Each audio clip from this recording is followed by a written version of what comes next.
Party started.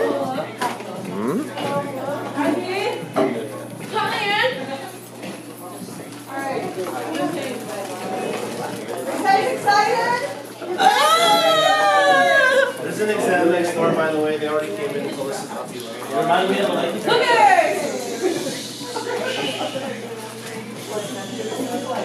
Wait.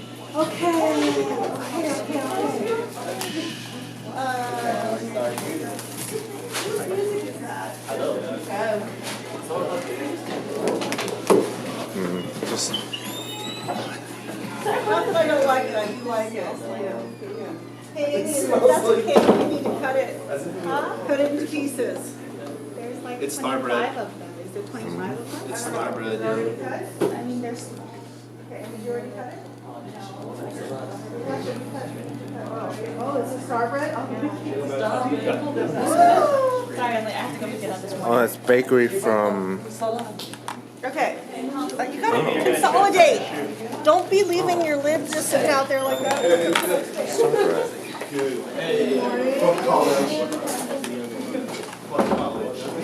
Philip, where's the little place? Where? By me and my husband, and Purple collard greens, this huh? is our Afro-Asian vegan collard greens. Wow. They are African American because collard greens is a staple of African American diet, although originally comes from Germany. The collard greens is basically the kind of ancestor plant or cousin of all the cabbages and kales. So any of your cruciferous vegetables are related to collard greens. Collard greens are perennial in the Bay Area, so we are growing a tree collard, which is going to grow taller and taller every year in our front yard. So it's decorative as well as something that we eat all the time. And it's Asian because when my husband and I first met, he asked me like, well, how do I like things to be cooked, like if I want something like this? And he introduced me to collard greens. I'd never had them before I met him. He also introduced me to black-eyed peas, which, oh my God, how could I have missed? If you've never had black-eyed peas, you really have missing on something in your whole life. So he asked me, how do I like things like this to be cooked? And I said, well, my mom taught me this really simple recipe when I was growing up with Napa cabbage. I'll just pass that around so you can see my hubby. His name is Hussein. And that is soy sauce, brown sugar, and garlic. And that is just like how I like my greens cooked. You know, it's down home to me. That is like my comfort food, right? So when I was growing up, my comfort food was always Napa cabbage cooked that way. But now he's created this like version of it where he makes it for me that way with the collard greens. And he is adorable. He's 6'7". Can we take pictures together? Not very easily. And he cooks almost every meal that I eat from scratch. He really loves to take care of me that way. And when I first met him, he would stay up until 1 or 2 o'clock in the morning. And then at night, and then he would not wake up until like 11 or 12. Like he was like a late night or kind of person. But over the years, as I have morning classes, because I'm a morning person and I'm a masochist that way, he has come to like having this like really early morning thing. So even when he's really tired, he always tells me to wake him up early in the morning so he can cook for me. So that's my hubby, Hussein, and he's awesome. I don't know where my phone is. Thank you. Dan, you want to go next? Yeah. Okay. We got to do appreciation. Huh? You have to do appreciation. No. We're doing potluck first. I'm doing a first round of potluck, so everybody can get their food first. Okay. So after you tell your story, then get a plate, fill it up, and go. But I'm going to turn it over to Leanne, and then we're going to start with back to those. Okay. You got to stand up. Yes. So I'm going next. So right away too. My dish. There's so many kids there. My dish is this longanisa garlic fried rice. So basically, like the way we make it is you cook the longanisa first, and then you put cooked rice into the like leftover longanisa oil. Then you add garlic, and then it's longanisa rice. It's hella good. And the people that like it reminds me of is like all of my family. Because like every Saturday morning, like we would make longanisa and fried rice like that. And it would just like remind me of like every first Saturday morning, and like even when I went to the Philippines, that's like all we ate every morning. Which is like so bad for you, but it's like so good for my soul, you know? And like my uncle actually made that because I was at my parents' house this past weekend. And so yeah. You want to do your appreciation now? I might be able to complete it. You think so? Yeah. Well, if you can't, you can text me and I'll share with you. Okay. Do I have to do the writing again? Piece of writing. You have it ready? Well, okay, the piece of writing that I'm going to share is from Adrian. And That's what it is. I think you wrote this for 3-5. Like 2 years ago? Or a year ago, I That forgot. was a year ago. Yeah. Okay, so this is basically about like stereotypes of Filipinos. Okay, I hope I don't do really bad in school.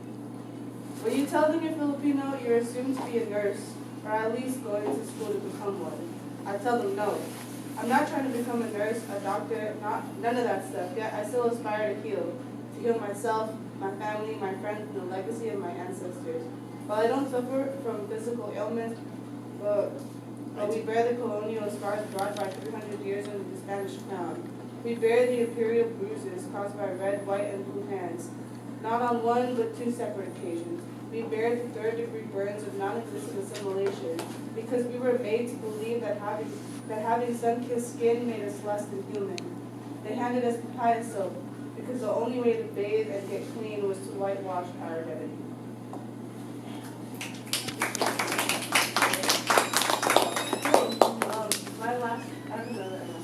The last announcement that I have is Archipelago Books by Ada Lily is making a Malo graduation post. So if anybody wants some, Yes. 1010 Mission Street, I can write it down. Awesome, thank you.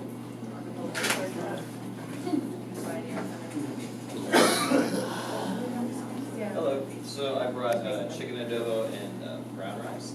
Normally I bring white rice, but brown rice is what we have at my friend's house at the moment. And I made chicken adobo because it's a comfort food for me, something that I'd always eat when I was younger when mom would always make it. So I try my best to recreate it and make it to the best that I remember it. And it's always something I can make pretty quickly. If you have you can make it even if you don't have the best choice of meats of chicken, or you can do it with pork and other things too, but I always like chicken. And I hope you guys enjoy it. And when I eat it, always makes Tell us a story about the person that connected you to. a story. Do you have a picture? But a story, I think it's something that I'm trying to think of. It doesn't have to be about the dish. Okay. Just something. Well, I'm trying to connect with this. I think one thing I can think is before graduating high school, having a lot of stress with a lot of the projects I was doing for a lot of my senior year. I feel like I ate a lot. And my mom was always very supportive with it. My dad worked a lot of the time, so my mom was very helpful. And when I eat this, it's always kind of a reminder to that time. And I feel like it's it brings me back to feeling I was at home. It's again, saying it's a comfort food. Tell us about your mother, your relationship with her.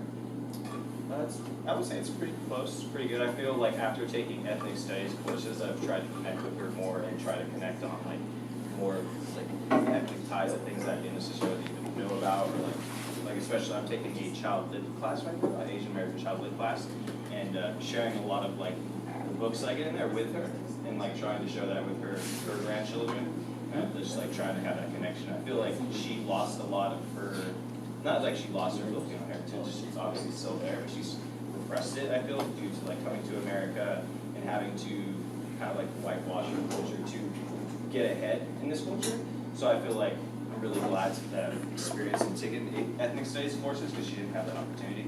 So I'm like trying my best to try to reconnect that with her and try to like rekindle that like Filipino heritage that I feel I wasn't really taught, and trying to rekindle that with her as well. Definitely will. Okay, who's next?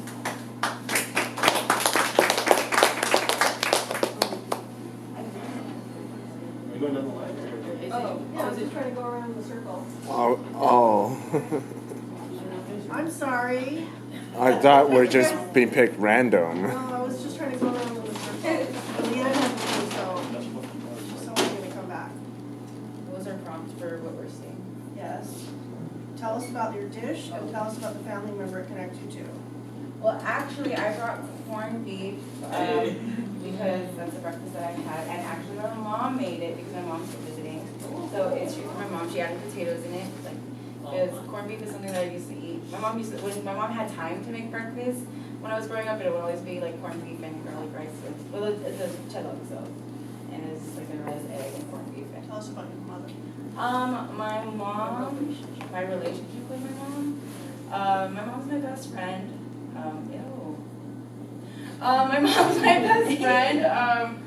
She's like been my cheerleader in life.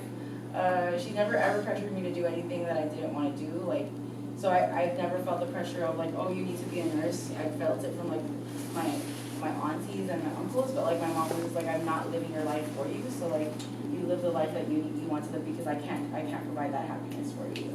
So like, I appreciate my mom because she's had so much faith in me than I've ever had in myself, and like she always pushed me, and like I appreciate her. Like I got to walk for my liberal studies grad this last week, and I just like I looked at her as I walked, and I could see her like crying, and I was like, hey, I did it for us. So yeah, ew, why am I crying?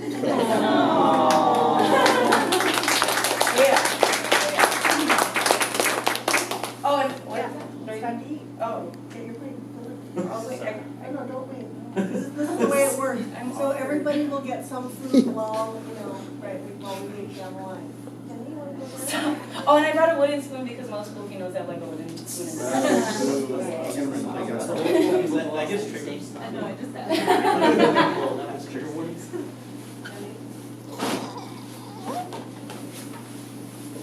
Hi, I'm sick.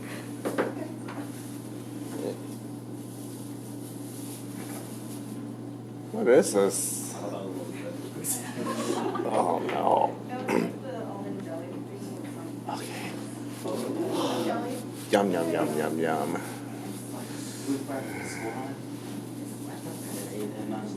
You know, Do you want help, Jenny? Maybe AJ can help you? what is this? Can you open it and open it? Let's make it accessible. Jenny, let AJ handle that while you tell us a story. It's not really much of a story, it's because we don't really eat this at all, but my mom, So just tell us about your mom. she like used to eat. Well, she used to eat this diet, kind of like she rarely eats here. She didn't want to do like a hassle of it. Yeah, it's like something from her memory, and that I kind of recently shared with her, like kind of talking about it. Of her memories after. Tell us about your relationship with your mom. And it's a little complicated, but like fairly good relationship. I don't really know what else to say, but How do you feel about her? I love her, but at the same time, it's like kind of complicated. It's complicated. Yeah, I don't think there's anybody in here who doesn't have a complicated relationship with their mom. Thank you. Get some food. AJ, you're out. I stole all of you guys, everyone's. Thank you. Yeah. So at 681, last semester, I brought the beef and was it beef? No, it was pork. Was it beef or pork? I forgot. But it was vegetables and some type of protein, lumpia, that my mom personally makes. So I brought lumpia again, but this actually is not my mom's recipe. This represents all the women that are in my family because I think so ever since I was born, we've been eating this same recipe for lumpia, like for like 25 years, I guess. And we get it from my auntie Nita's place, which is like a couple blocks away from my house. So she actually passed away a couple of years ago, but it's crazy that her recipe still kind of like lives on and it's still exactly the same. It's made by her sister, my auntie Tess. So this will always be at like one of our family parties. It will be at any party basically, or like any gathering that we have. And it's crazy because we have like a lot of family that's all over the Bay Area, ranging from like Vallejo to Pittsburgh, South City, and all that stuff. But whenever somebody hosts a party, they always ask to bring this, or they'll go to Daly City to pick it up themselves. So they'll literally travel from like Pittsburgh to Daly City and back just to have this at the family party. What do the women in your life mean to you? Well, shit, I'm alive right now, so they played a big part in that.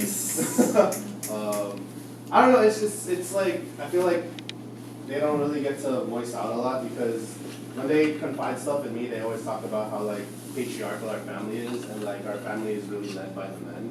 And sometimes it's like they try to put a good spin on it, but I really know what they're like. I know what they're trying to say. They just can't voice it the way they want to. What are they trying to say? They know for a fact that they have the power in the family, but it's just that their voices are always silenced by the men in my family. But they show their love and stuff through food because food is not just like something for sustenance, right? It has love, it has power, it means growth, it means like survival, and it also means like I want to take care of you. So they don't realize that like they know that they have all that power, but they just can't voice it. So, but I always understand them when they try to come to me, telling me about like all these other things. So. Do you think they're trying to shape you to be a different kind of man by telling you those things? Oh yeah, definitely. Yeah, they're always telling me don't be like your uncle. Like don't be like your dad, don't be like yada yada yada. And I'm like, I understand, you know. I know where they're coming from and I don't take offense to it. It's like if anything I'm closer to the women in my family than the men because it's easier to talk about stuff. Yeah.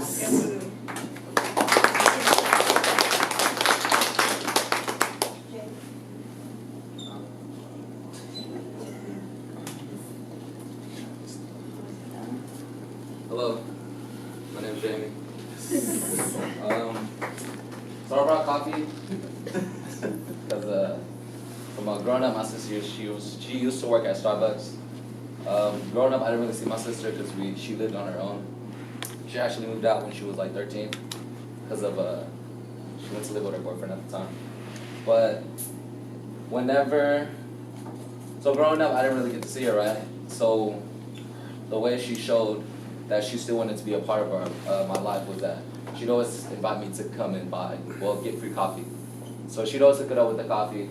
And then up until like she was like 19, she quit. So she's like 23 now, 24, going on 24. And then she decided to come back to Starbucks because she just recently adopted a son. So now I'm an uncle. So I thought that was really brave of her to go back to her old job, even though she didn't really want to be there, but she did it to support her son. So she's working 2 jobs now. But this is Phil's, but it's still coffee. Is it beef? Lucky you don't like I mean, It's talking about Starbucks and the emails inside the pizza box. My bad, because I saw my friends, they were drinking Phil's. So then I brought this, because it's a song kit. But it's not, it's cookies to go with the coffee. It's actual cookies. Do you open it? Man, we need to see it. We need proof. Like, I'm always let down, man. I didn't open it, Smell it first. Man, It's You gotta open it. You gotta open it. I don't have nails. I bought nails. Experience the pressure you try to open it. Who has Does like anybody a know how to open those things? I remember. Y'all screwdriver it outside. Yeah, just take one. Alright. Holy boy.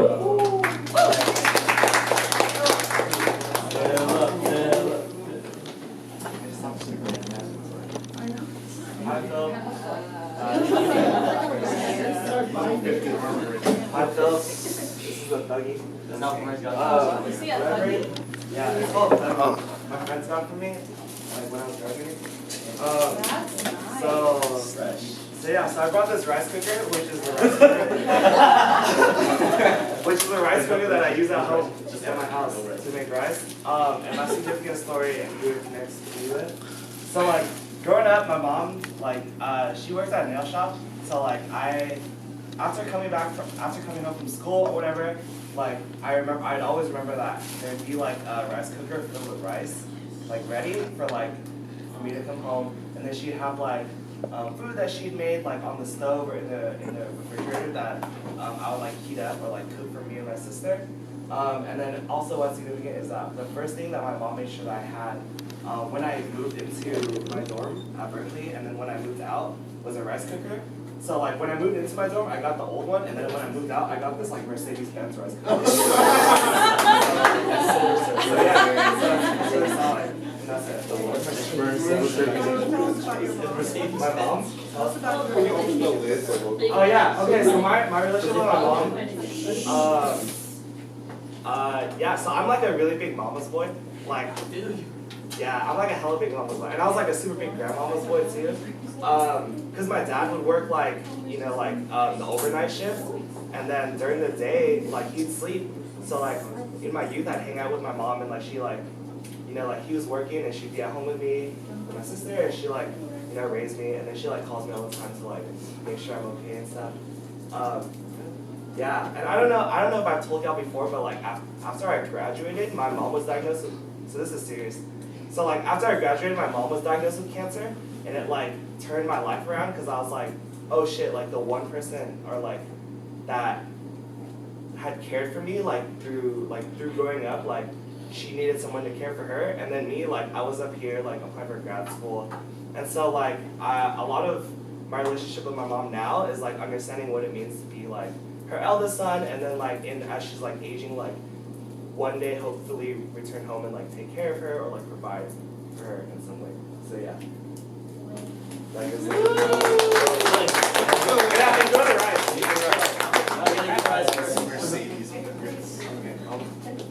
Your Lexus. Yeah. Let's go, Asian. Thanks, you. Morning.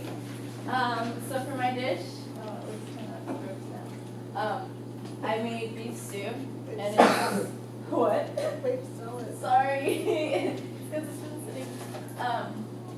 But I don't know, it's something that's like comforting to me, and something that my mom always made when she could, when she had time to. Yeah, me and my mom are really, really close. She's like my roll dog. She had me when she was 17, and yeah, she's like the main person I go to for everything, because yeah, I don't know, I don't want to cry. So yeah, I'm gonna keep it.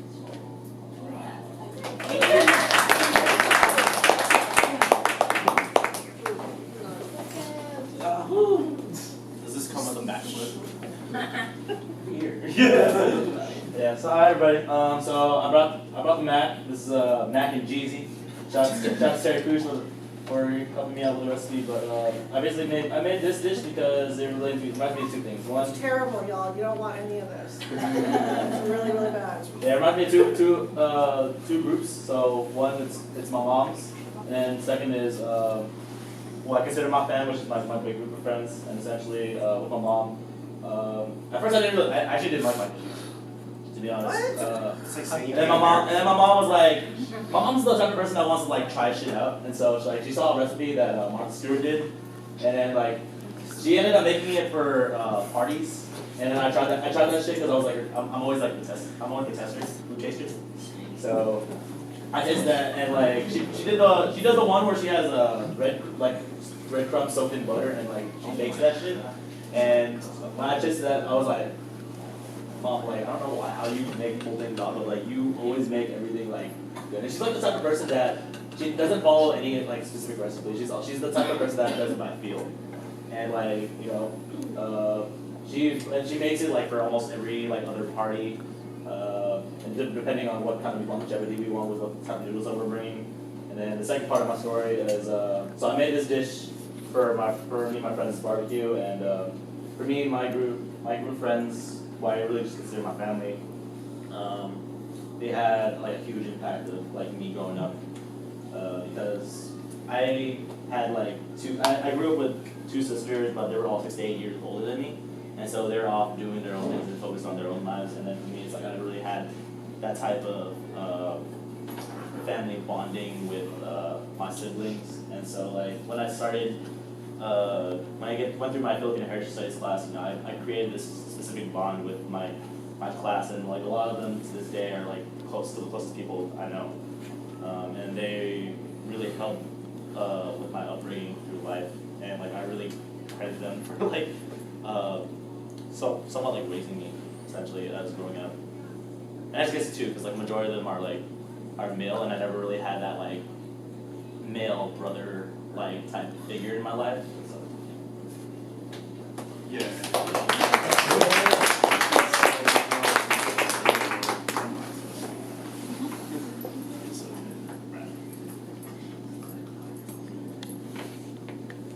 Alright, so I bought the potato salad.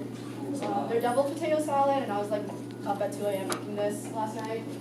But the dish that the reason why I made this dish was to like commemorate my friendship with my friend Josh. We've been friends for about 17 years now. And the whole story is that where I will be working during the summer is at a nonprofit for a day camp in my neighborhood. And I've been there for a good 17 years. You know, we met when I was 6 and when he was 5. And we went through the entire program together, and now we're working together, and we're co-leaders. So it's nice coming full circle. And this dish, this was our staple growing up in the program. I don't know why, but that was the staple, and we didn't know we were like lactose intolerant and all of this for like a while, like when we were younger. So whenever we ate that, we loved it. But then, you know, it caught up to us, and we were those duos that was always going in and out of the bathroom throughout the entire program. Yeah, and like right now, we don't see each other a lot just because school and work is hella hectic. But, you know, he's always there for me. Even at 2 a.m. when I'm hitting him up for like, yo, can you look over this poem for me, like be hella harsh. He, regardless, he'll rip it apart and he'll tell me like what I can improve on and what's good and all of that. So it's really dope to have a friend like that.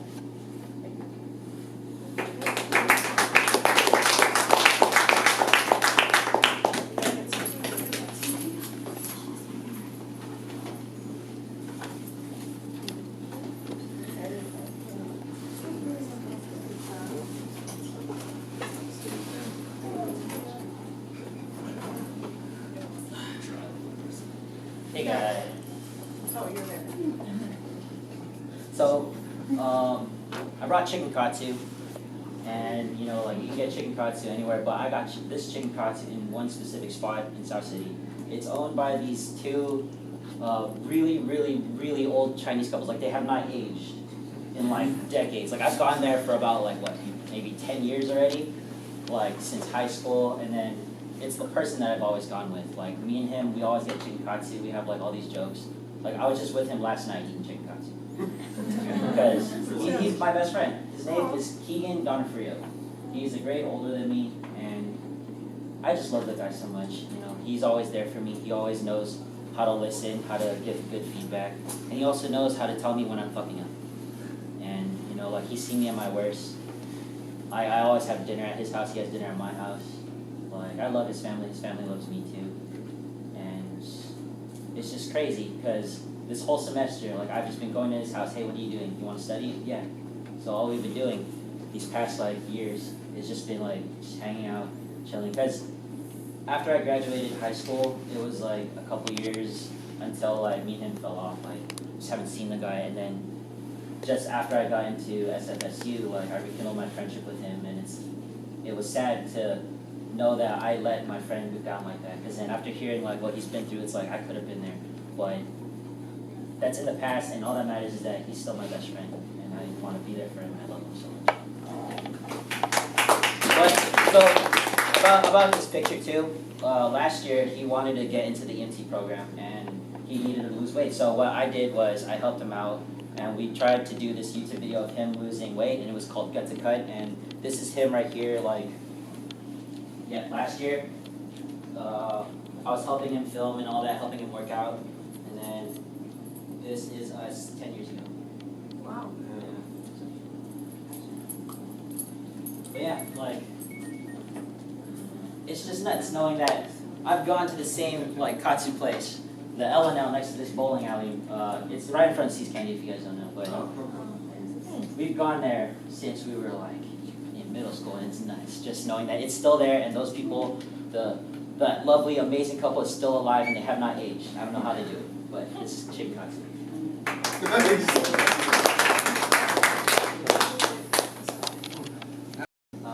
Good morning. I brought the kind of messy looking potatoes on the side. They taste better than they look, but What are they cooking? so they're, you know when you go to like a nice Korean barbecue place and then you get all the side dishes, and then there's those one potatoes that they give you like 3 of every time and you have to asking for them. Yes. Yeah, so I made those. They're a little bit, I had to rush them because I started the recipe at like 7:45, got here like 8:30, it takes like 45 minutes, so I had to rush them a little bit to get over here on time. So they'd be normally more whole, but they're a little grainy right now. But the potatoes themselves kind of serve 2 parts. One, because like Korean barbecue is just like, it's just like a family time, you know, for me. And so like, and all my family knows that one's my favorite. And so they'll just like let me have it. And if that's not love, like what is, you know? And then doubly because I first made this recipe. I like trying out recipes with my friends because I'll just make them things that they're craving, or things that I'm craving, or things that we're both collaboratively craving. And I'll just make them and see if they turn out. And this was one of the ones that turned out between me and my partner. So. Yeah, but what's in it though? It's honestly just soy, vegetable oil, brown sugar, white sugar, sesame oil, and water. I just had to check and make sure they were cooked in water or something, right? This is them? Yeah. Oh, yeah. Oh, and you're talking about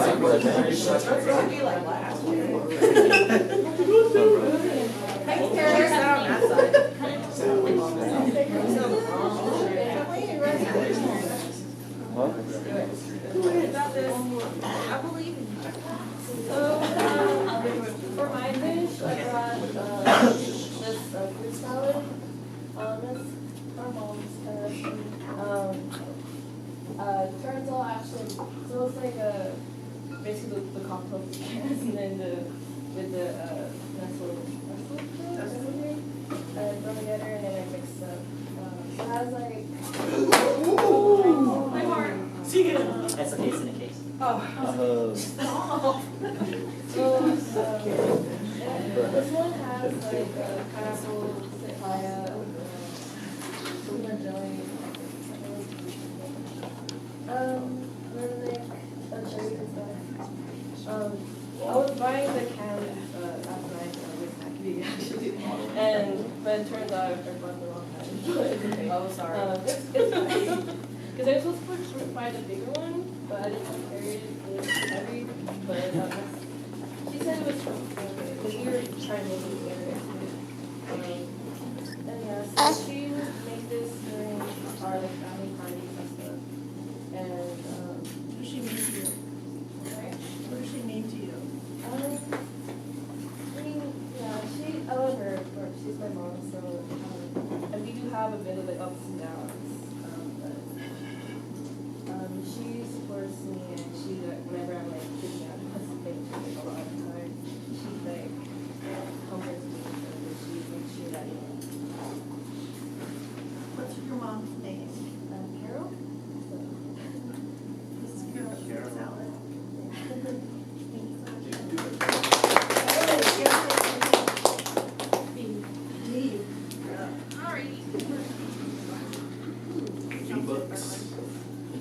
V-Bucks. Okay, I'm gonna hand this around. This is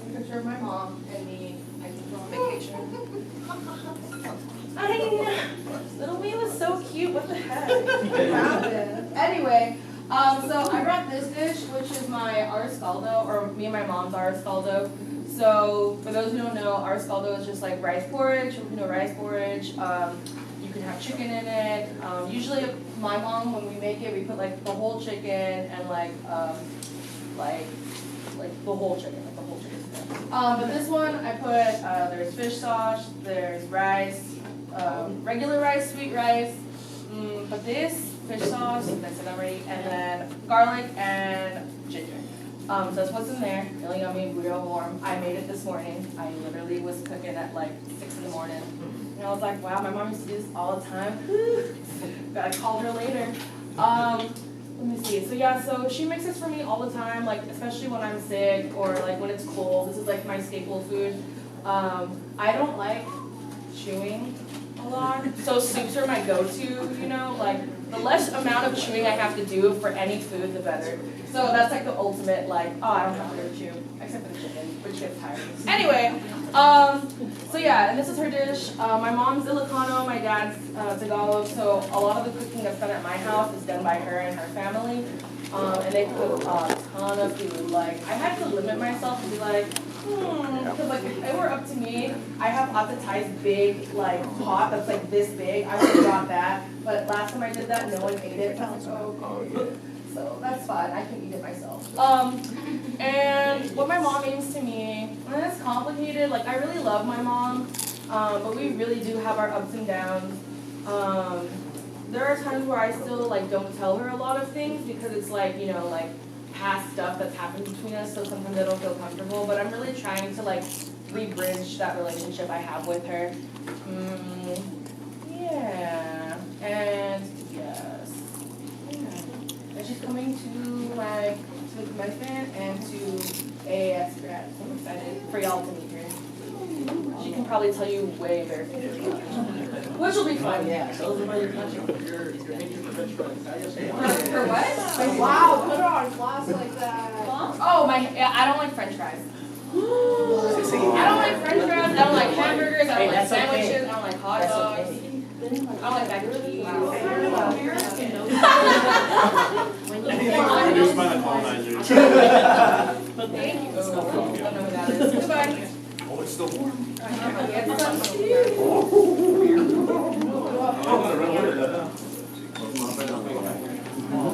I'm gonna just keep it. It's okay.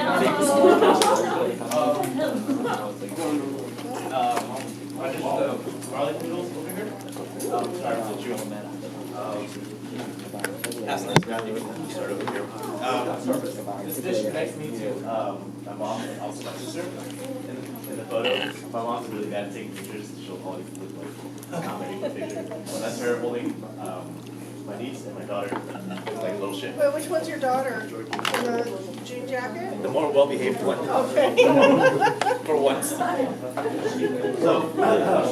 Wow. yes, my kids coming to AAS. I don't want that. Hey, drop it on there. Hey, bro, drop it on there. I don't want that. My mom, I don't know why she started doing that.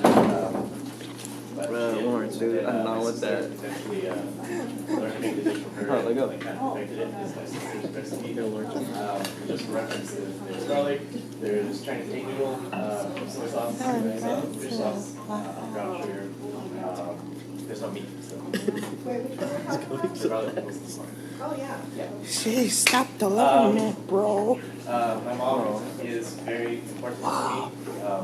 I love her. But Why? why? Because she has always been there for me, has taken care of me. I was a punk ass kid and she still loved me. She didn't consistently say it. But she always cooked good food and that's how she showed it. And throwing back to my sister, she's like 8 years older than me, so she was like a second mother figure to me. And this is her recipe, so I'm grateful. Bro, I don't want them.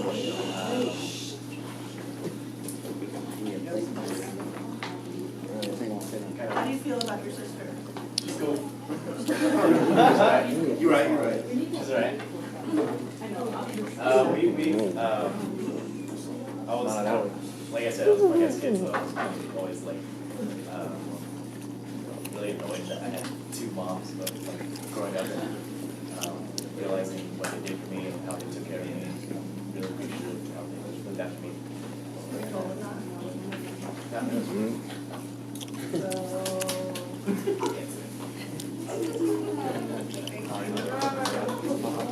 So one thing I want you guys to think about, y'all, one thing I would hope that you guys think about is that the things that you say about your loved ones, don't let them just sit in this room, take them home. I tell them everything. Yeah. You know, I told them I you gotta share those appreciations. Alright. Hi, I baked chocolate pies. I can't tell you. So that's one of them. But also, so it was brought to me by my sister, older sister. My older sister. What's her name? Trisha. And there's a limited amount of pictures on it, so she has to be pretty and cool. So that's the picture. But anyway, basically my parents left to go here when I was like 6 or something.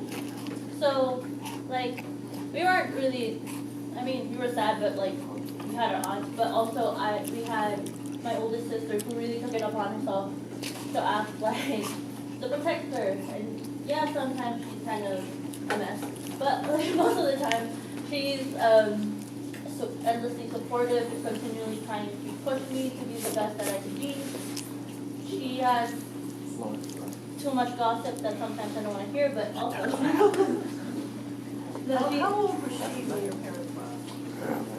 if I was like 6, she would have been like 14. So she was 14 and she basically took on parenting you and your other siblings? It was kind of a first, and then we also had our aunt. So like the support. So she's the one that like when we finally moved here, she was our guardian. She was the sibling. So like she really took on. She jokes sometimes that I'm her daughter.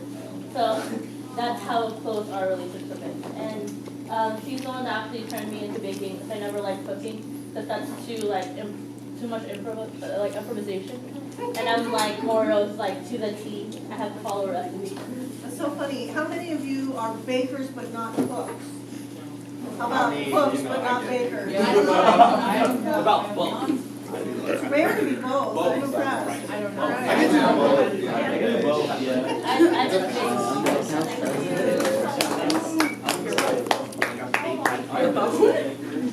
Anyone has long smoke? Oh yeah, pretty good. Which one's your daughter? Swiping right. Both. No, one.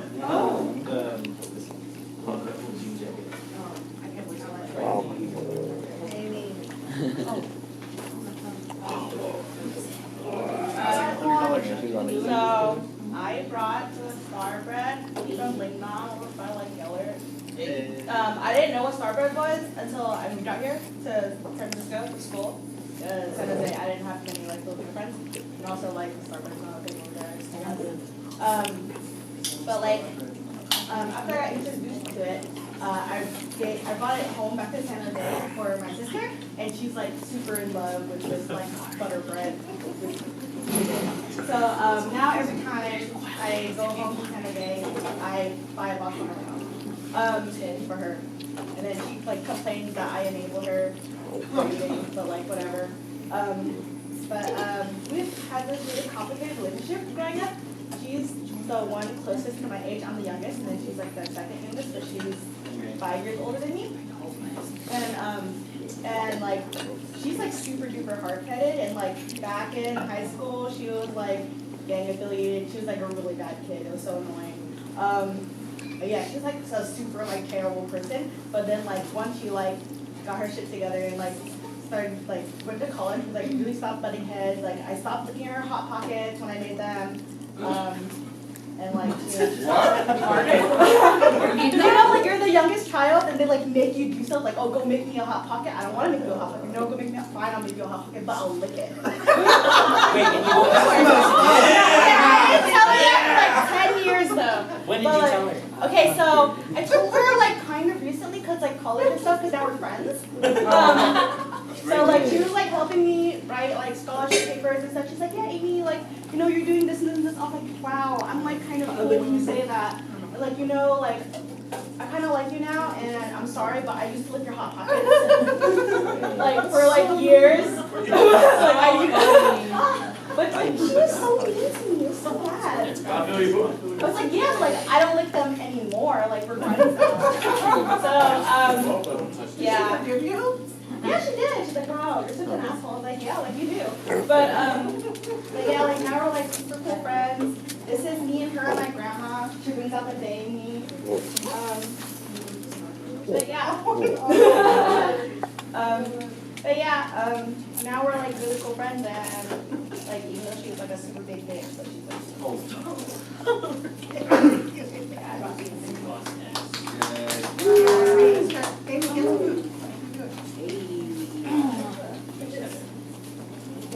Hi everybody. I make the wings. It's made from Coca-Cola. This is kind of a Hong Kong style recipe to make a Coke. Because it's Usually hot Coke with lemon. what? Hot Coke with lemon. Yes. Me too.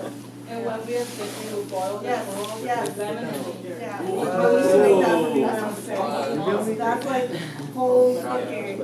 Hot It Coke looks with lemon. disgusting, but it is. Oh no, it's not like that's not based on like But yes. it actually tastes quite good, and it heals your cold. So it heals your cold. Yeah. It's like a barbecue. It's very soothing. It's really helps a lot. I ate that once, like when I was little, my mom made it for me, and I don't know, like this recipe is not from her, but it's from myself. But like this is like kind of reminds me of her. I miss her so much, so I'm gonna see her soon. So she's coming to my graduation. So yeah, and you guys gonna see her soon. Thank you. Yeah.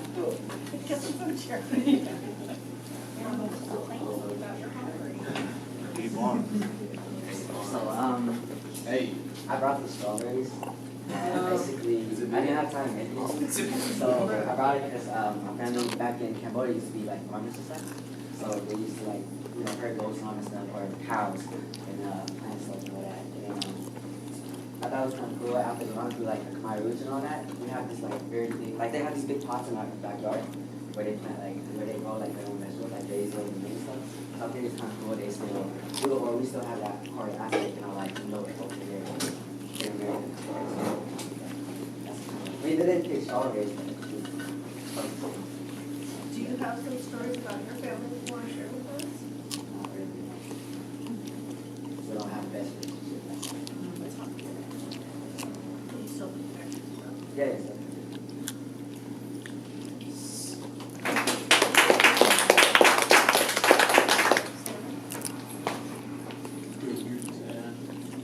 So I brought the chrysanthemum tea. So every April, my family, we go to like the cemetery. So it's like kind of cultural. We go like, yeah, see, you know what's up. So like we go there, we go like bring pig, we bring like, you know, the chicken, all that stuff. We place it in front of the grave and we pray and stuff like that. So every year, my family would bring the drinks. You know, we would all pitch in, the whole family gets together. So all my cousins, everybody, it's like a family reunion thing, right?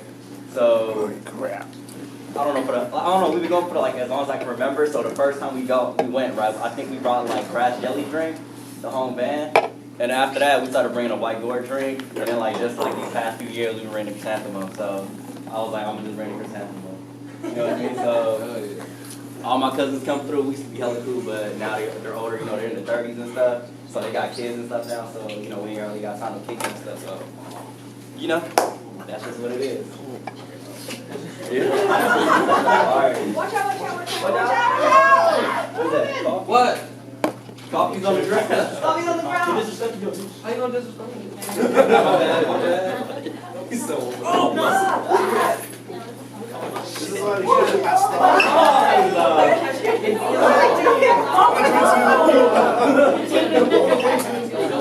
No idea. Chaos in the classroom. I think we need to.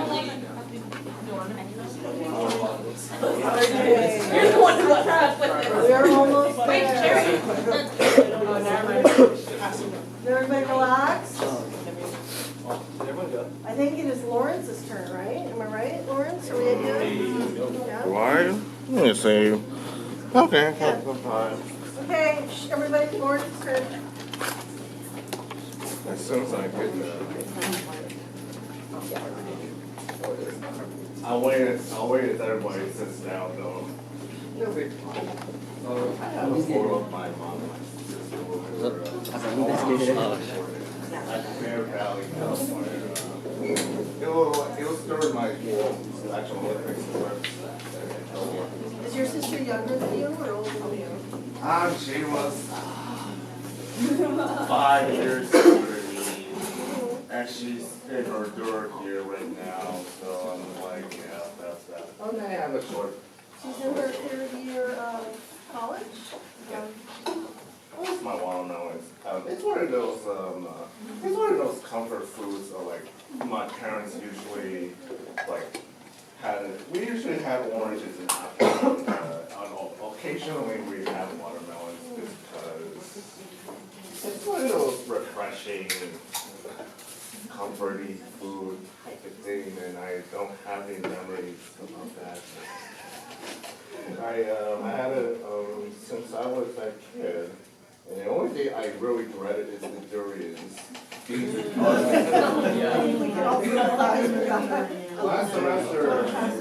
Last semester, I had what did I do when the last one? Oh yeah, the rice balls with the peanut butter and the brown sugar. Yeah. Those are really good. I don't know, that's one of mine. Did you say rice ball with peanut butter and sugar? Yeah. We brought them for the potluck last semester. Oh, I had a detail there. And that's a good short story. That's okay. Short story between me and my mom. We always usually very close since I can appreciate her for everything she has done for me since I forgot how many years. And I have so many stories to tell, but it's like we have ups and downs. To long story short, I would say, and I admire her for a lot. I was close to the women in my parents' family there with my dad's. Most ironically, because I'm usually the only child, the only boy in my mom's, my parents' family, and I'm like, yeah, that's how I described it. And I was close to my older sister too, more recently than my younger sister, which is ironic, much more ironic than ever that I started to like have more similar mindsets to my older sister than with my younger sister. Because I saw my younger sister work her ass off, and I think like how many years ago? Holy fuck, that was a long time, 8 years, and I'm going to bring my family to see me graduate in the January, but I don't know which cards I'm getting, so. Pinky swears and all, and yeah, I think that's it.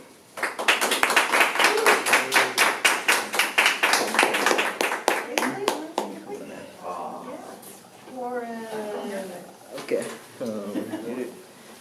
Hello. Oh shit.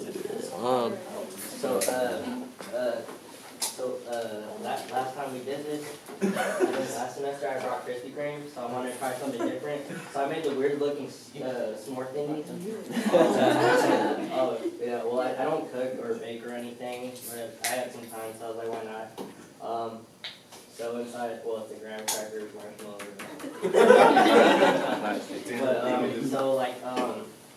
So I made them really small because all the stuff I used weren't mine; they were my sister's. So I tried not to use everything, but I actually did because I take heartbreaking graham crackers in half, and It is. yeah. So it relates me to my sister because well, me and my sister aren't really close, like, we don't talk a lot. The most we say to each other is like, here using the bathroom.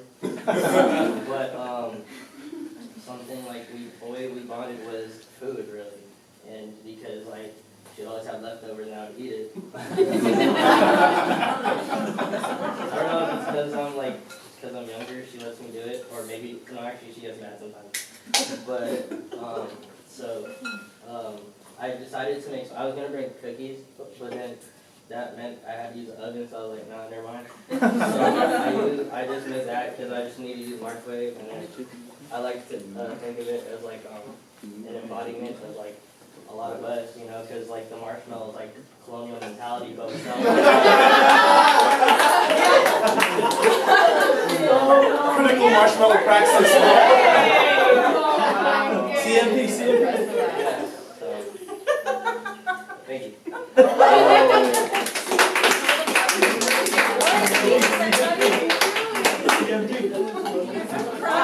We had roasted marshmallows at my neighbor's last night, and my husband has figured out a way to make magic shell, but like a really good version of magic shell, because I'm the bad person who never shakes up the magic shell. What's You know that? what magic It's that chocolate sauce that when you pour it on ice cream it gets hard. Oh. So I never shake it up. So we always buy it, and I would never shake it up. And when he goes to use it, all that's left is like the oil, you know, like because he can't, right? So he decided to stop buying it and instead make it himself. So now we buy really good chocolate, and he blends it with coconut oil. Oh, yeah. Oh. And that makes magic shell, right? But he has to make it fresh every time, so then we never have like the stuff that's like gone bad in the fridge. Anyway, so he made that last night, and we brought it over to our neighbor's house. So we had roasted marshmallows, and then he swirled it in his like homemade magic shell. And then I thought he was just making it for himself because I'd already had 3 roasted marshmallows by then, and I kind of didn't need to have any more. But then he held his marshmallow and said, "Look, this is for you." Roasted marshmallow covered in magic shell, which by the way is fucking amazing. It's so great.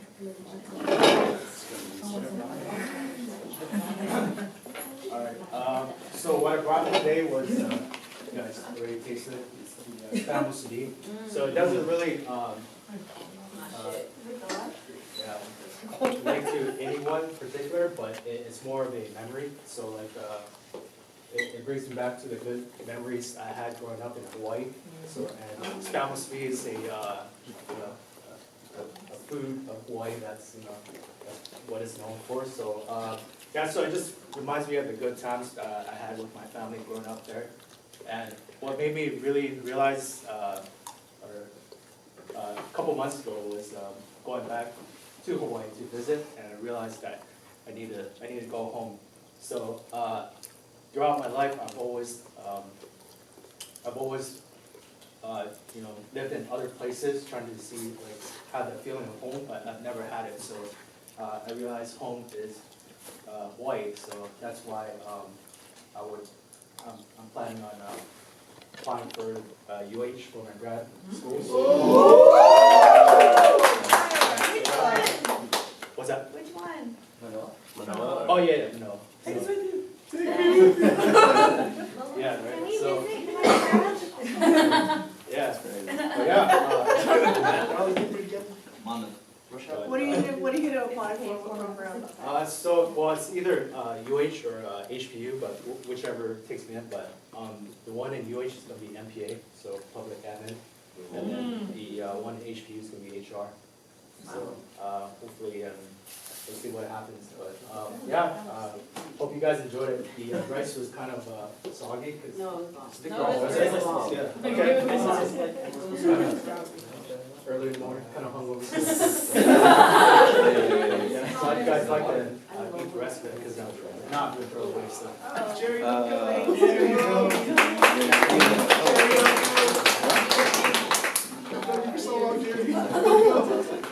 yeah, no, some potato salad seems to be missing. Jerry, do you remember the Wonder Woman?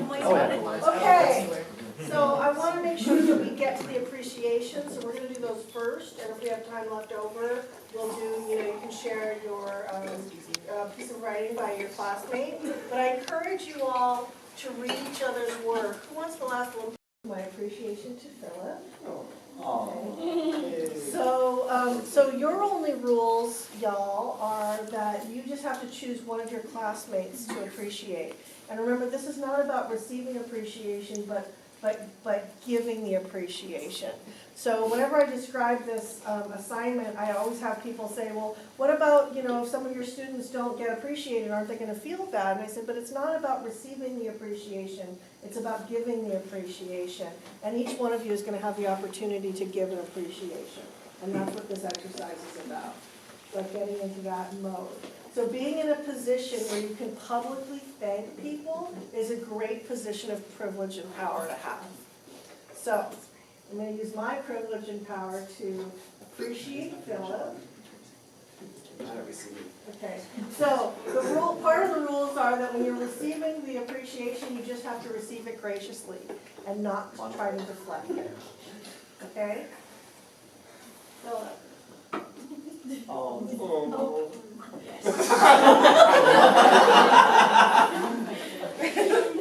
So, my appreciation of you goes back to last summer. It was amazing to be able to work with you on my book with Professor Valverde and feel like I had true support. You know that we worked with a lot of RAs, and some of them were better than others. But you really rose so strongly to the forefront that I kept thinking that you were already in a PhD program. And when I found out that you had just finished your undergrad, I was actually quite shocked and amazed. And I immediately thought, I've got to grab him for our master's program. And I'm so happy that you joined our master's program. Last semester I was having a rough time, with my arm, which is, I don't know if you guys noticed, it's gotten a lot better recently. But you really stepped up and helped me at the last second on that one, and I thought, who would be a better, person to be the instructional aide to support not only me, but the students in this class, and you've been amazing. You come at ridiculously early hours in the morning, you answer my phone calls, you show up, you do everything that I ask you to do, but beyond that, you truly are just an incredibly selfless supporter, not only of me, but of the students. But all of that aside, getting to watch you teach has been so profound for me. So I've seen you teach, I think 2 guest lectures in my classes this semester. One for this class and one for my literature class. And then I also got to see your pedagogy presentation for the pedagogy grad seminar that you're taking. And I could not be more impressed with you. You are possibly in the top 5 professors that I've ever seen, and I'm talking about professors. So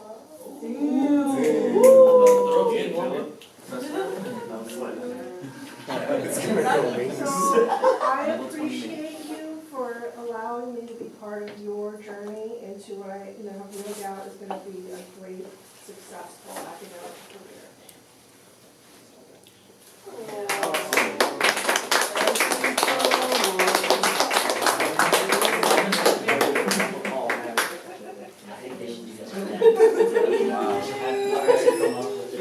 No, Philip's not going to go next. What we're going to do is we're going to go around in a circle. Right? So Philip's back seats in a circle. So we can start on this side. Yeah. That's hard. Oh, man. Dang, you're running back.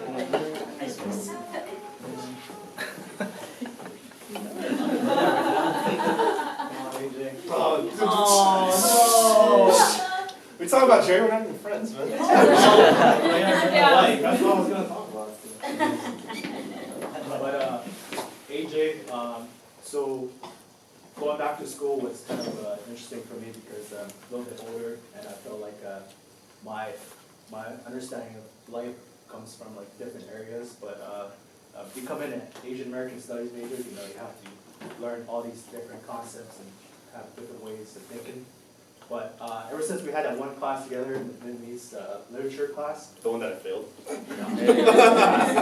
but you've always kind of pointed me in the right direction, and yeah, you always gave me a better understanding of like how to think as an Asian American Studies major, and it's kind of interesting listening to you talk because you have some good ideas and speak very well. So yeah, just want to say thank you for that, and then I know you're going to do well for after graduation, and look forward to hearing you as a teacher of the year. Thanks.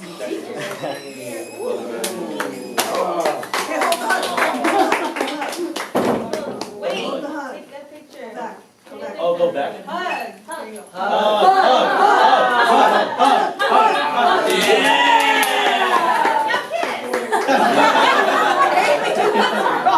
Yes. I'm in a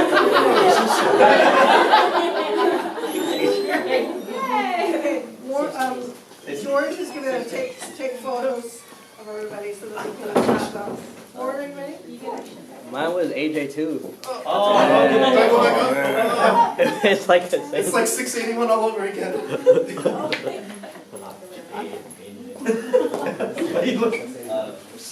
Gonna hit you with a stunner, man. Look him in the eye. Try. Hit him with a stunner.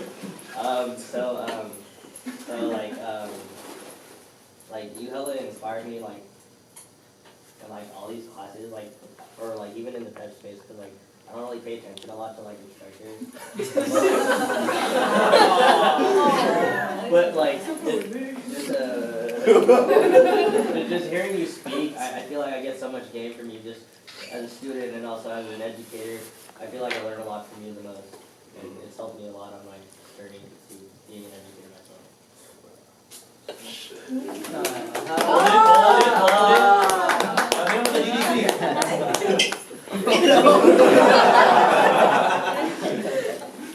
Lauren, it's your turn. Jerry, Aniki, Aniki, Jerry. And Jerry, oh my God, it's been a while.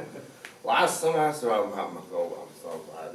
Even though it was just a tiny help, like I remember like, how do you do this PDF, like the portal thing? And you say, I'll send it to you, and like, thank you so damn much, bro. How many years has it been since? Was it the first time I met you? And what was it? Since '96? Is that what it is? Yes. 681. Oh yeah, that one. Yeah. Yeah. And it's like, damn, we have met like three.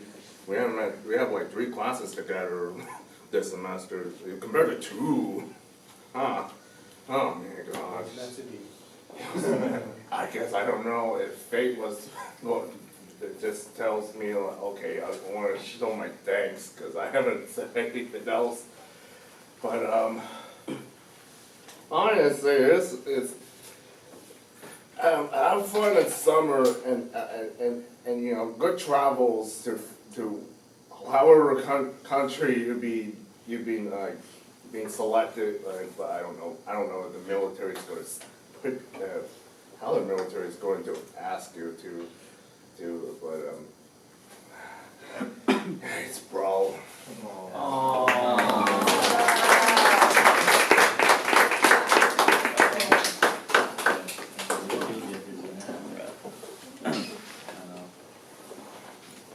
I want to appreciate Jerry. I thought, So, we've been tutoring at, New Hope, tutoring together and stuff, and like, just seeing the way you interact with kids. And, this man do the most, yo. So, like, he out there really grabbing donations from teachers and stuff. So, he bringing his own materials, buying stuff for the kids. You know what I mean? That's like going to an extent. So, I just really appreciate you for that. Kids love you. I love you, bro.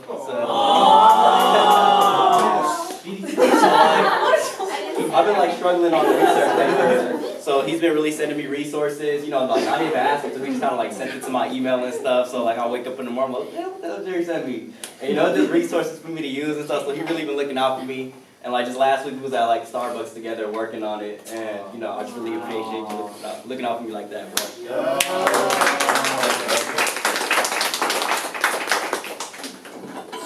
I would appreciate that, Jamie.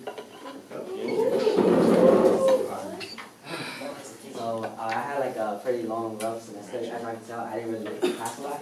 So Jamie was you were one of the few people that actually checked in with me.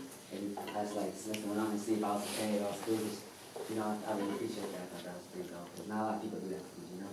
So that was good.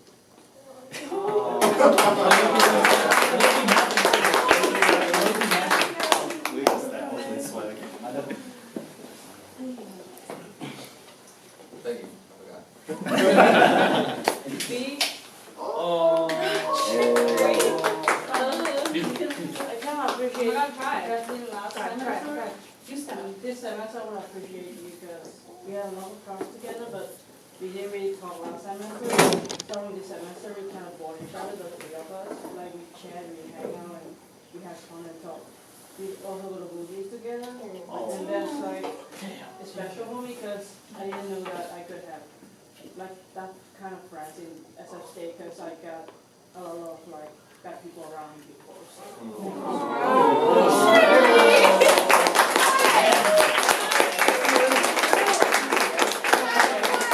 Okay, Deadpool to That's that udon. That udon bond. I already saw it and it is devastating, I gotta tell you. Devastating?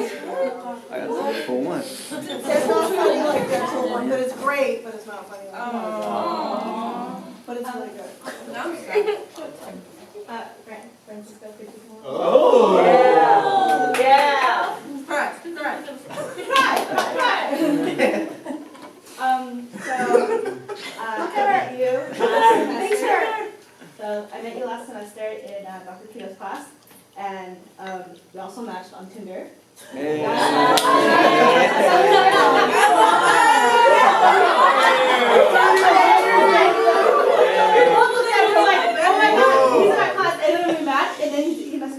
Yo, are you in my class? Yeah, I'm in your class. But then, like, after that, we became, like, really good friends. Friend zone! Really good friends. And honestly, Francisco, you are, like, one of the most, like, profound guys I know. Like, you're so smart, and, like, I love the energy that you, like, bring to the room, and, like, your space, and we study together. It's, like, super fun. Like, you keep me on top of my shit. You, like, keep me in check. I sometimes try to keep you in check, but not really. But I really appreciate you as a friend, and I hope we're friends forever.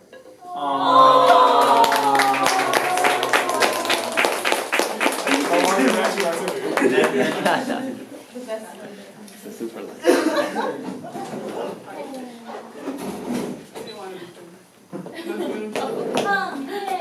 Yeah.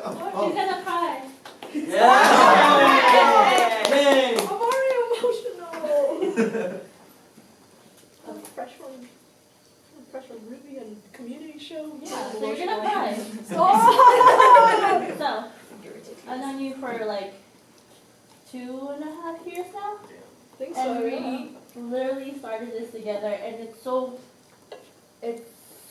like really, it's like a sense of relief finding you as like one of those people at state that you can actually keep in touch with, freak out with over text when you're basically having a breakdown in the middle of the night. And it's just, it's one of those strong friendships that I think I would have past like high school because I commute. I don't really have the time to invest in a lot of people here at state. So like having you for the past few like semesters pushing me through, even though I barely have belief in myself, even though like you also don't believe in yourself that much. Dude, don't expose me like that. No, but like everybody also knows you're one of the most eloquent people there is. And it's just so like nice to see you find your space, even if it's a space that you kind of question your positioning. It's a space you've made your own, so you should be proud of that. And I'm proud of you for being part of it. And for like doing your best to make sure that like the people around you and your mentees get all that they need, even if it kills you sometimes, which by the way you really need to tone it down.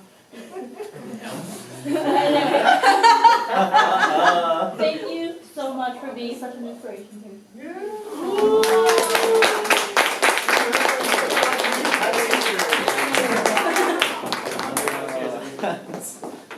It takes a while to process. Oh.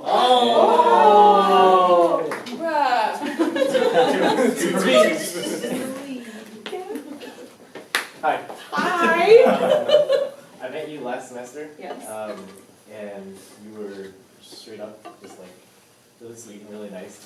And throughout this semester, I really appreciate how, especially in this class, you like took care of everyone. Yeah, you guys really made sure we all got our shit together and made sure we passed together and it's more than just us that I really appreciate you as a friend too. So, that's it. That has a little story. We went to this Cambodian temple in San Jose. It was bomb.com. We let us in. We got to like look around. What? Oh my gosh! Awkward. I was following my Tell a story. Okay, well, yeah, I don't know, it was really cool. And the monks were really sweet and nice, so it was really interesting to learn. Leanne. What? Leanne? I like your shirt! Is there any other Leanne? No. You got it? You just got it? Okay, so, yeah, I met Leanne last semester at 681. And I don't know, like, I mean. Don't talk about her in the third person. Okay, oh, sorry. I met you in 681, and I don't know, like, I didn't know much about you. I just knew you were a pep teacher, but, like, I mean, like, I don't know. So, I just knew that, like, from that class up until this class, that, like, I wanted to get closer to you. And I was really glad that like you picked the topic that you did for Banana and Ice because like I super related to that, and when we did our interview, I felt that like not in like just my heart, like in who I am, you know. And I think that you're like super artistic and super cool and just super awesome, and like I want to get to know you more, and I know we've been working on that. And so I feel like we're just gonna be like lifelong friends, and I really appreciate that like you're really supportive of everyone in the class and also of me.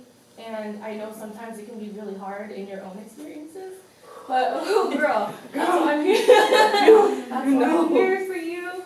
And yeah, I really love you. You're really sweet.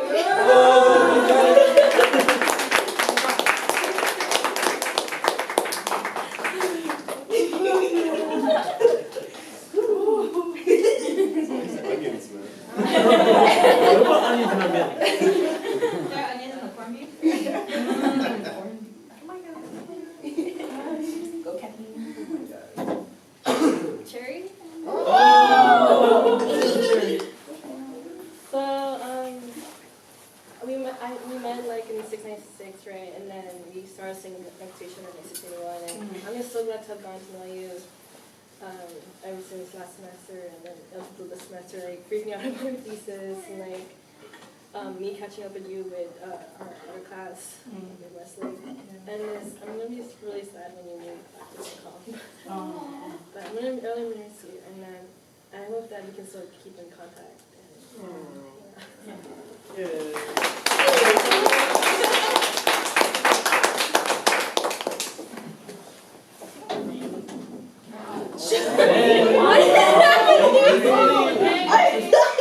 No more. I'm gonna go to the bathroom. Stay there.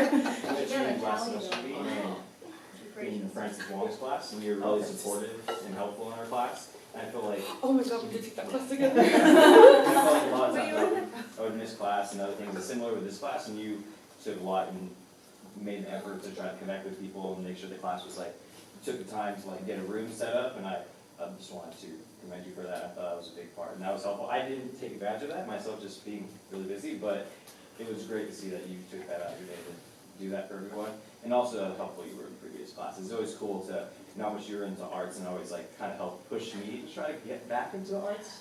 So it was always good. And I'm glad that I've been able to meet you.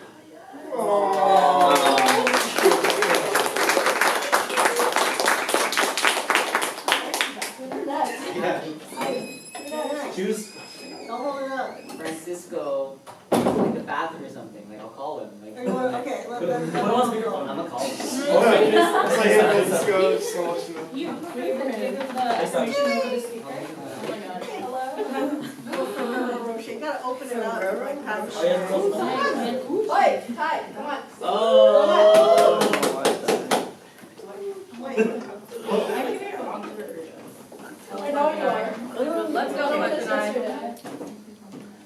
Ooh, don't look at me like You wanna hold that? No, Hold my hand! Okay. No, wait, I'm already awkward being up here, okay. Hold my hand! Okay. Yeah, Oh, hold my hand! Let me love you. I love you! Okay, this is really hard. Say yes.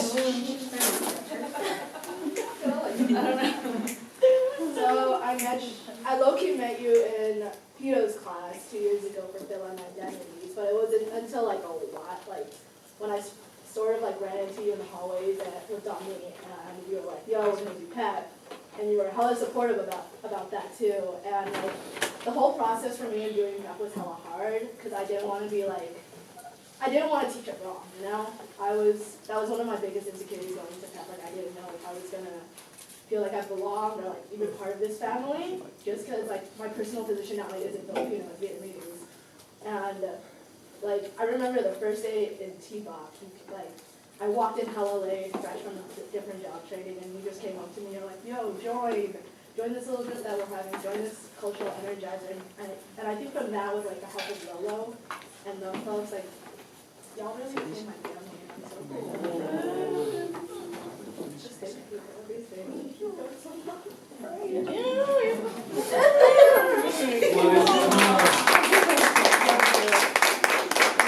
is a rare moment, a very rare moment. I fail on you. Hey,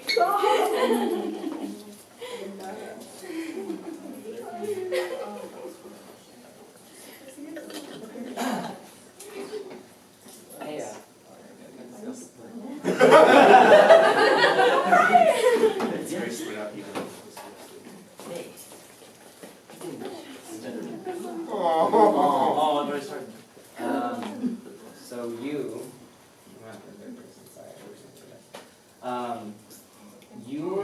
I actually only met you this semester. Because I honestly only met a lot of people this semester. It's like that. It's like that being like someone who's not from the same cohort that's kind of grown up, you know? But that being said, like I coming into the class, I knew like literally like 2 people, that was it. And I'm not really someone to reach out to people that much. That's just like, I have a really hard time doing it, it's really difficult for me, and sometimes I just need to chill on my own too, like that kind of jam. But you were actually the person who reached out to me. And you were like the only person who reached out to me in that kind of way, and like really stepped out beyond that boundary in a really genuine and caring way. And I see that so often because like I see that in every interaction that you have with myself, with others, like even stuff on the couch, like by yourself, like you're talking to yourself, it's still so genuine. And that's something that I just really appreciate. Because like the caring, the like love, the heart is there, and I know that. And that's why like you reaching out to me meant like a lot for me. Because I knew it was coming from a genuine place.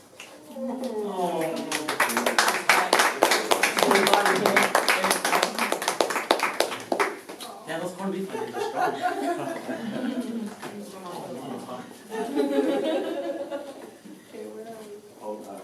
Oh, I'm gonna need. This one requires intro music. You're stupid.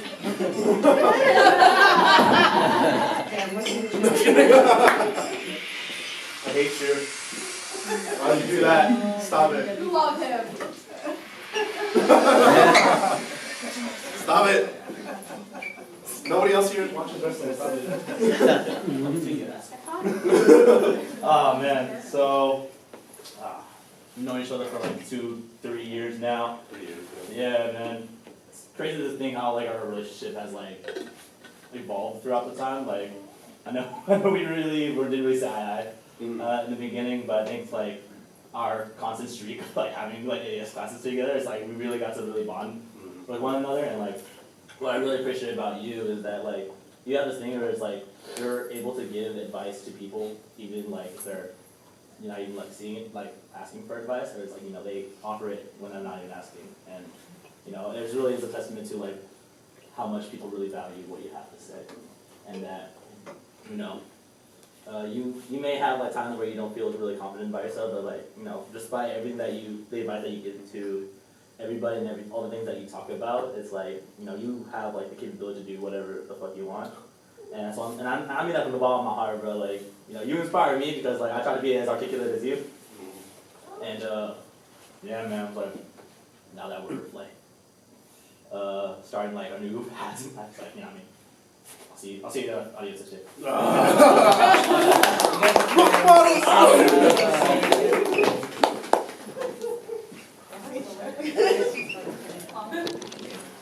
Oh.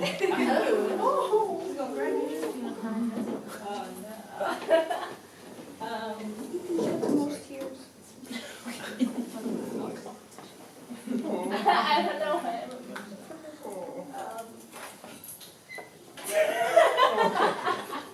I just see your strength and like what you mean to like the people around you and like your students, and it inspires me to push myself.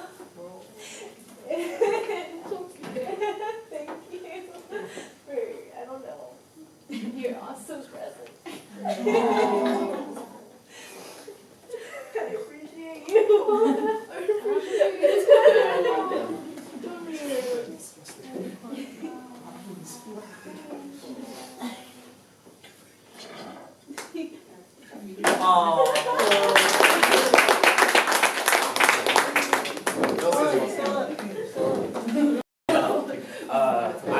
I'll do presentations. Oh.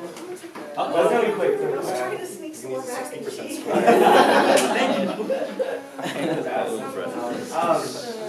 Yeah, so, I don't know, you like, I'm not gonna call you later. So yeah, so I mean, that also speaks to, I think, like the sort of like respect I have for you and the admiration that I've had for you since meeting you.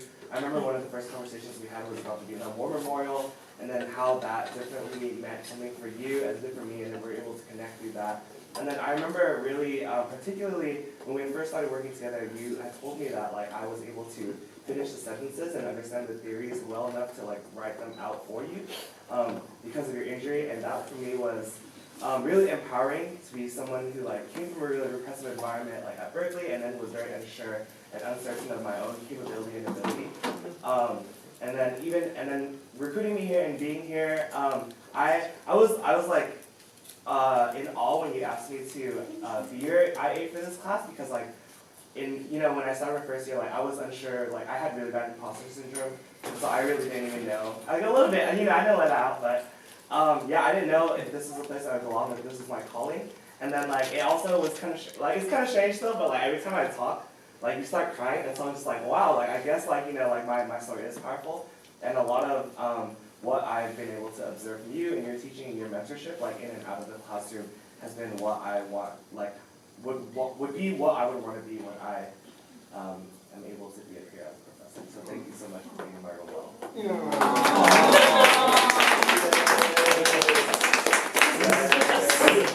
He's the 10%.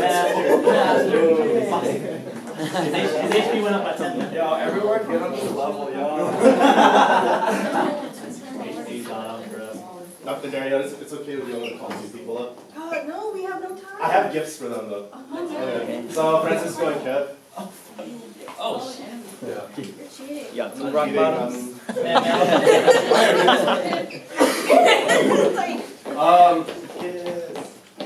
All three of you.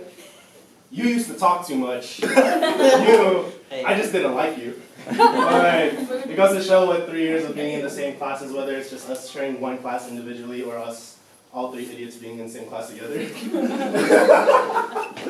I just want to say, like, y'all, I really consider y'all my brothers, even if it's just like the past couple semesters we've been like hanging out, whether it's like playing board games or working on our thesis and just chopping it up. It's like I could really say that like outside of PEP, y'all are like my like really good friends, and like friends that I'm gonna come out of SF State with, knowing that like you know, these homies got my back and like I'm always gonna have yours. With that being said, I got all three of us matching Filipino flag pins.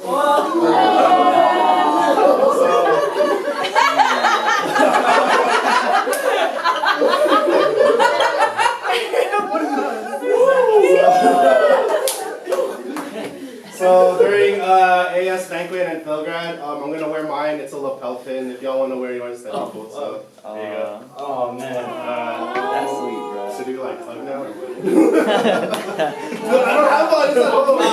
Oh, yeah. Oh, great.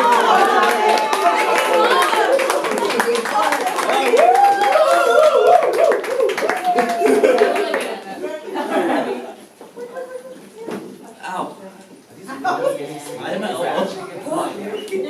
I got hella people I want to say, bro. Yeah, open the window, yo. I know, there's too much feels in here. Feels hot. I want to shout out my name. Oh, you can't choose me. What? No, but no. You have to choose a classmate. No. You are a classmate. You are a classmate. What? I think you should be able to choose Whitney. Oh, I agree. Raise your hand if I should.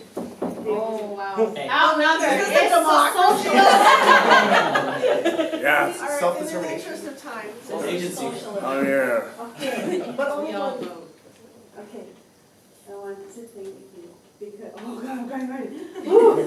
Oh, because you're so empathetic and amazing, and I never had adult figures in my life that cared about me as much as you do. Sorry. Like, you opened up your office to me, and like I can go there whenever I want to just to study or to work on my thesis. And the day that I had a panic attack, you were so understanding of that and like where that comes from, and like I know that I can talk to you about anything. And I just appreciate it. And I put out a tweet and it was like, one of my professors told me that I'm worth their time today. And like I never got that from a professor. And all of the adult figures that I had gotten close to up until like meeting you acted like I didn't matter. And so I just want to thank you for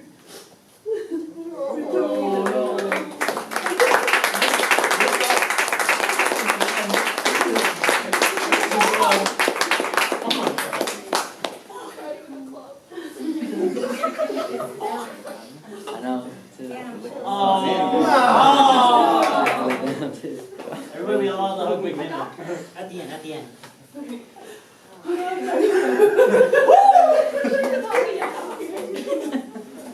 Quickly. I'm gonna shout Asia. So when we did our little thing in the beginning where they had us write who we wanted to get to know throughout the semester, I wrote your name down. And like I know that we haven't gotten to hang out and stuff, but like I've seen you before, like through pockets or like performing like your hip hop piece and like at the pop show and stuff, and I was always like, damn, this girl's dope. And then there was like this one time, I think it was like last month, where we like held across paths and we actually got time to like really talk. And like you have like a really like soft and caring heart, and like we haven't gotten to hang out, but like I just feel that energy from you, and I feel like you're so dope, and I hope that like we can continue to be friends like after this. But I appreciate you, and I appreciate the love that you give and like the energy that you bring every time you're around.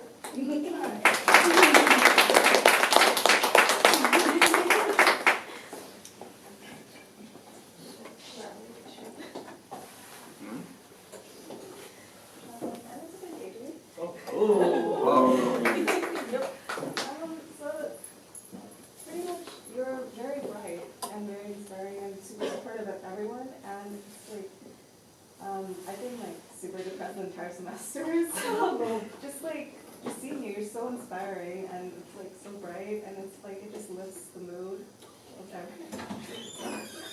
Thank you.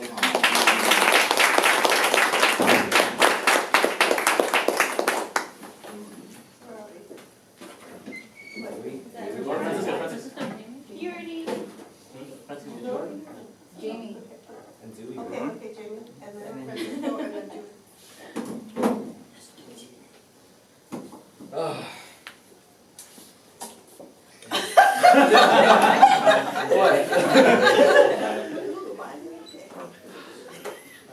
I was gonna pick Amy, but I can't. So. You can. You might as well. You could, bro. Do it. You could, bro. I don't know, I just feel like this whole semester, I've just been absent, and I haven't really gotten the chance to really connect with other folks. Even though we've known each other since, I've known some of y'all since last semester, but you know, the life of a student and just being really busy is really hard to really build new relationships, also being a commuter. But I just want to say I appreciate everybody, because whenever I do come to class, I'm just like, I'd wake up and I'm just like, I don't want to be here. But then once I get in here, I'm like, damn, I love the energy. I love the stories that y'all share. I love the jokes. I love seeing the person that comes in late, because it's either going to be me or somebody else. And also, I just want to thank the space for allowing me to grow and also witnessing all of you to grow as well. And I guess, all right, I'm going to appreciate Kevin. I just want to say something about Kevin, because... But talk to him, don't talk about him. So Kevin, I met you, I think in Gonzo's class. Yeah, right? Like our first year of college, I think. And so I'm just really glad that, even though we weren't able to stay close, but I'm glad I was still able to see you in other classes, because there was always a familiar face. And so it was helping me feel secure. And being able to see you at the end of the line now, after 5 years, or 4 or 5 years, for me 5, it's truly been a great race, well, relay race, whatever you want to call it. But yeah, I'm just glad that we both got to finish, and I'm glad you're someone that I met, one of the first friends that I met here, and I'm also going to graduate with you. Are you graduating? It's okay, it doesn't matter.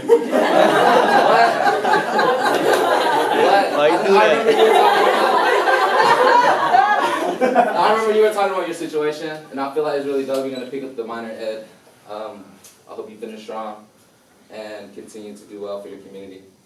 Go James Logan.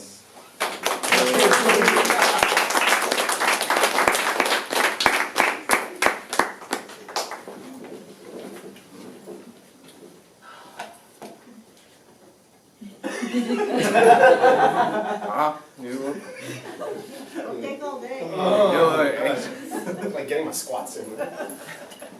Alright, everyone said so many nice things about you, dude, and it's like, they're all true. You know, I don't want you to forget that. Oh, Still playing board games? Hey, I was waking up this morning and I thought, you know, like, I can't wait to play board games with you after we graduate. You know, it's just like, it's that kind of thing. And I didn't know you hated me until last semester. What? When I first met you in Pito's class, I was like, oh, this dude's dope. He has such a like forward, like outspoken personality. Like he ain't afraid to say what's on his mind. And I've always respected you for that. And I did not know you hated me. But it's like, man, you know, it really is like a brother you've never had before. You know? And I'm glad that we graduated. Thank you.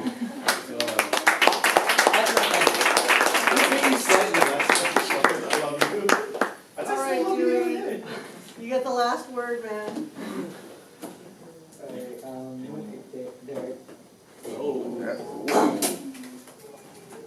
I guess some designer brand stuff. Yeah, so I met Derek when he was like. No, don't talk about him, talk to him.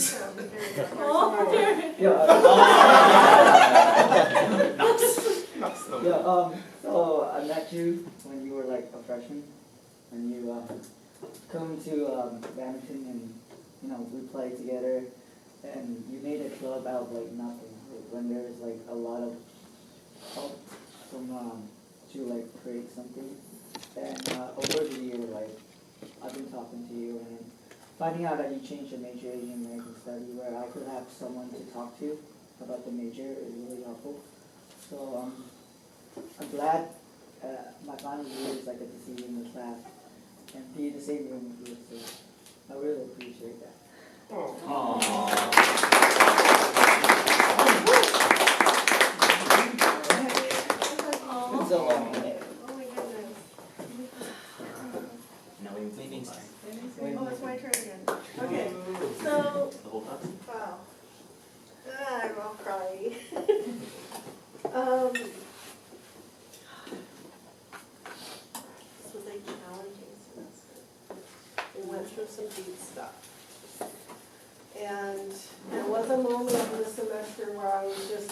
I can't believe I traded with Isabel because she was supposed to teach this class, you know?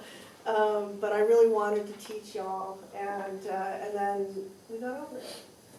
And we got over it because you all made a deep investment with each other and with the class.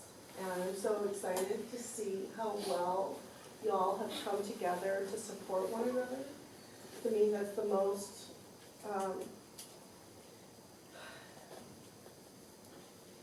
that's the best thing that I as a teacher could experience, is to see how much you all have supported one another and how much you look to each other for support and acknowledgement and intellectual stimulation. You know, and I just can't tell you how much that means to me personally, and how much it means, you know, to our department, because this is what, gosh, I've been here for almost 20 years, and you know, I didn't really know when I first started teaching that this is what it would come to mean to me, to build this kind of community, but that is what it has become. And now I, as much as I want to teach you about Orientalism, you know, what I want to teach you about more is what you already have demonstrated here today. So, being a community and being able to extend that community, that kindness, that support to one another and to others, to use the information that you get from Asian American Studies to heal yourselves, to heal your relationships with your family members, to take the healing that you get from being with each other and use that, you know, to be a little bit stronger, so that when you are dealing with those stressful relationships, that you're able to be a little bit kinder, be a little bit gentler, be a little bit more understanding, so that those relationships that are so hard to heal can heal over time. And then the next generation, you know, the people who have next generations already and those who are going to have next generations and their families can extend that, so that our next generations will be more healthy, more together than ours has been. And I think you are accomplishing that. So I very appreciate you. And I'm really looking forward to seeing you on Friday night, and to seeing you also at AT&T Park if you're going to be there for that.